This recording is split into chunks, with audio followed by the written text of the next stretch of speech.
की प्राप्ति आपके भीतर। पंच पुष्प में से एक पुष्प पारिजात का फूल, जिसको हार श्रृंगार का फूल भी कहते हैं, जिसको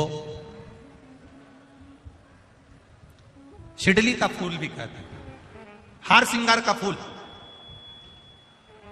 ऊपर से सफेद, नीचे जो उसकी डंडी होती है वो थोड़ी नारंगी होती है, संतरे की कलर की होती है, नारंगी कलर। महाराज रात्रि में खिलने वाला ये फूल, रात्रि में जो फूल खिलता है ये पारिजात का, और हार श्रृंगार का जो ये पुष्प है जिसको हार श्रृंगार भी कहते हैं, पारिजात भी कहते हैं, और कहीं कहीं इसको शिडली का पुष्प भी कहते हैं। ऊपर से सफेद होता है, नीचे उसकी जो डंडी होती है वो नारंगी कलर की होती है। शिव महापुराण का चरित्र कह रहा है, जिस समय पर संतान की प्राप्ति नहीं होती या किसी कारणवश, किसी कारण से हमारे यहां वंश की वृद्धि नहीं होती, तब देवाधिदेव महादेव की आराधना पारिजात के फूल से करी जाती है। अब उस पुष्प को चढ़ाने का एक तरीका है, जरा ध्यान दीजिएगा। पंच पुष्प शिव महापुराण की कथा आप लोग सुनने के लिए बैठे हो, बड़ी आस लगाकर बैठे हो, उसको समझिए।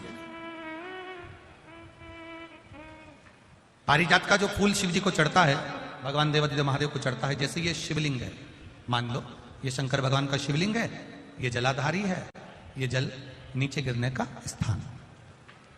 आप लोगों ने पहले कथा सुनी है ना सबने, आपको सबको मालूम होगा। राइट में गणेश जी का स्थान, लेफ्ट में कार्तिकेय का स्थान, बीच में अशोक सुंदरी की जगह। जहां पर यह शिवलिंग रखा है वो माता पार्वती जी का हस्त कमल, शिवलिंग के रूप में, शंकर भगवान के रूप में यह शिवलिंग है। ऊपर से जो एक एक बूंद जलाधारी नीचे गिरती है वो शंकर भगवान की 5 लड़कियां, जया, विषहरा, शामली बारी, दौतली और देव, ये शंकर जी की 5 बेटियां हैं।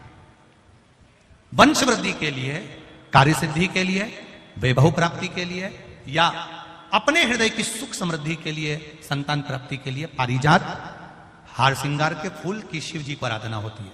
हार श्रृंगार का जो पुष्प होता है, अशोक सुंदरी वाली जगह पर हम पारिजात के पुष्प को समर्पित करते हैं।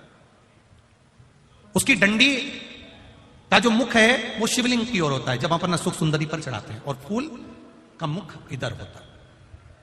वापिस उसी पारिजात के पुष्प को उठाकर हम माता पार्वती जी के हस्त कमल पर, जो गोल हस्त कमल है, वहां समर्पित करते हैं। उस जगह पर माता पार्वती जी की ओर से जो पुष्प समर्पित किया जाता है, उसकी डंडी पारिजात की हमारी ओर होती है, पुष्प का मुख महादेव की ओर होता है। तीसरी जगह, जब हम पारिजात के पुष्प को अशोक सुंदरी पे से उठाकर जगत जननी के हस्त कमल पर रखते हैं, हस्त कमल पे से उठाकर देवाधिदेव महादेव के शिवलिंग पर रखते हैं, उस समय पर पारिजात के पुष्प की डंडी शिवलिंग के ऊपर होती है और फूल का मुख अपनी ओर होता है। इस जगह पर पारिजात के पुष्प की डंडी के केसर से ही महादेव को त्रिपुंड लगाया जाता है और महादेव से प्रार्थना करी जाती है। अब पारिजात के फूल का केसर कैसे बनाना है वो भी एक बार आप लोग अच्छे से समझे। जैसे मान लो अभी पारिजात का तो फूल यहां पर नहीं है, पर आप टीवी पर दर्शन कर रहे होंगे।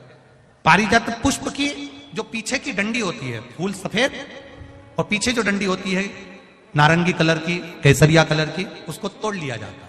तोड़कर ऐसी 25-50 फूल की पीछे की डंडी को तोड़कर उसको रख दिया जाता है। उसको धूप में नहीं सुखाते, केवल घर में उसको एक कटोरी में या थाली में रख दो, वो धीरे धीरे सूख जाएगा। सूखने के बाद उसको पीस लो, पीसकर उसका चंदन तैयार हो जाएगा पारिजात फूल की उस डंडी का। और जिस समय वंश के लिए, सिद्धि के लिए, कार्य सिद्धि के लिए या वैभव प्राप्ति के लिए हम पारिजात का पुष्प देवाधिदेव महादेव को समर्पित करते हैं, उस समय इसी को पानी में घोलकर देवाधिदेव महादेव को जब आप लगाएंगे तो जैसे केसर घुलती है, केसर का जैसे कलर होता है, केसर जैसी सुगंध करती है, वैसे की वैसे ही ये पारिजात की जो डंडी आप लोगों ने सुखाई है, वही डंडी का जो चंदन बनाया है, शिव जी को लेपन करा है, उस समय पर अपने हृदय की बात आपने जो देवादिदेव महादेव को कही है, बस वही सुगंध हमारे जीवन में आना प्रारंभ हो जाती है। वो पारिजात, हार श्रृंगार।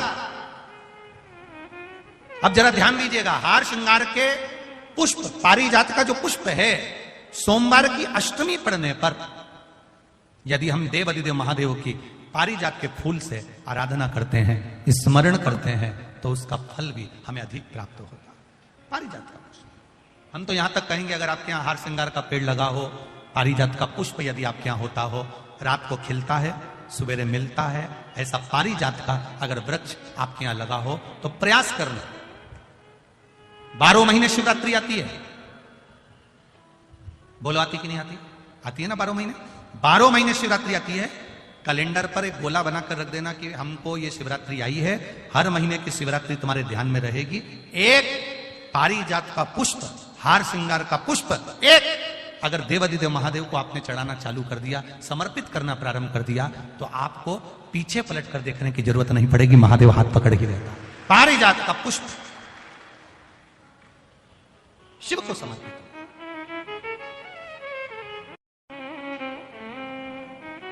सफेद कलर का पुष्प है, आप टीवी पर दर्शन कर रहे होंगे, केसरिया कलर की, नारंगी कलर की उसकी डंडी है, भगवान शिव को समर्पित।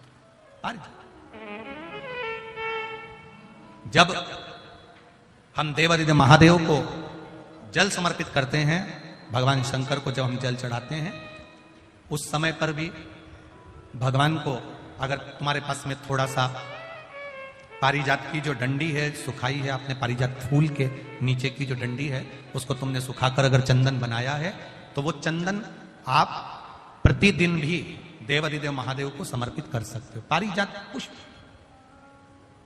एक बात और हमारे स्मरण में रहे,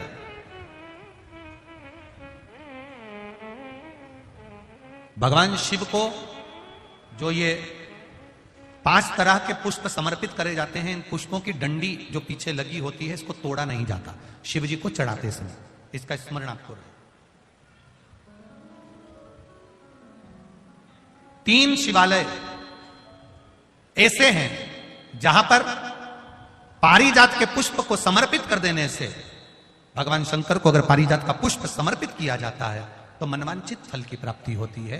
पहला, मां नर्मदा से निकला हुआ कंकर नर्मदेश्वर महादेव। अगर कहीं नर्मदा जी के कंकर से शिवलिंग बना हुआ है तो मां नर्मदा के शिवलिंग पर पारिजात का पुष्प समर्पित होता है।